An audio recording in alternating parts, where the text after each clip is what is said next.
Beware what detecting can do.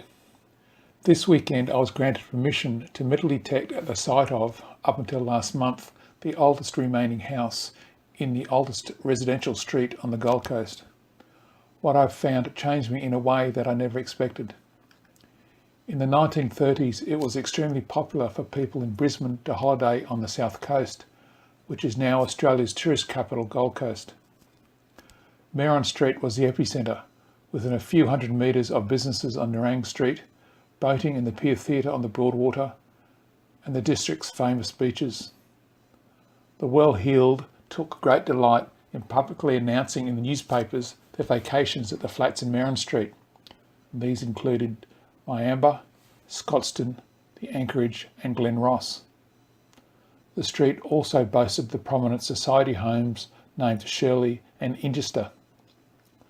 The man of the house at Ingester, Charles Philpott, was the associate of the Chief Justice of Queensland. His wife was Constance Wood. Her father was a member of the Queensland Legislative Council, and both Constance's grandfather and great-grandfather had been Lord Mayors of London. The lady of the house, who lived at Shirley for 30 years, Janet Henderson nee Hume, was highly respected for her charity, church work and tremendous musical ability. Janet's father had composed the music for the Scottish ballad Afton Water, the words written by Robert Burns.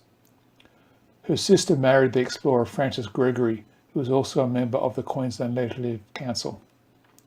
Her daughter married the superintendent of the Pacific Cable Station that was around the corner, which in terms of technology at the time was the equivalent of today's top secret Australian Earth Station Pine Gap. And Janet's only son married the great-granddaughter of Henry Gunning of the University of Cambridge, whose portrait today hangs in England's National Portrait Gallery. This was the historic Merron Street into which my detecting buddy George and I ventured. My metal detector is a relic and coin specialist Minelab Safari, and George's an SDC 2300, which is perfect for detecting gold. We prepared for the adventure where the socialite home Ingester once stood, the site of which has been my family home for the past 57 years. 2 doors down was the now vacant block of the last of the old 1880s houses in the street. It was demolished last month to make way for a new 51-unit, $26 million development. The site manager Nathan met us there to give one last nod to the past. Among our finds was a 1940 George VI Australian halfpenny, a small brass buckle, in the corner of an ornate silver frame. I felt the latter may have been a whisper from Shirley, but I couldn't be sure.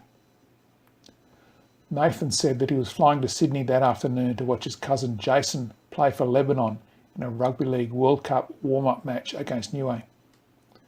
That's a small South Pacific island to the east of Tonga, its name meaning "Behold the Coconut."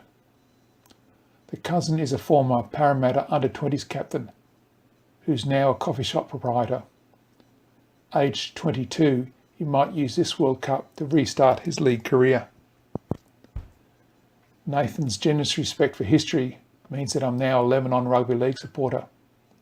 That night I even watched a live stream of the match against Behold the Coconut, which Lebanon won 32-16, thanks in part to a try by Jason. The location that we searched will soon be redeveloped. The halfpenny, brass buckle and silver frame are the last vestiges of the lives of pioneers who are long gone. Soon there will be nothing. We were the last people in history to stand on that site and peer into the past. Having been given that unique opportunity, I'm now cheering for Lebanon. Thanks for listening. So that I can do more podcasts, please subscribe to my YouTube channel and visit my website, historyouthere.com.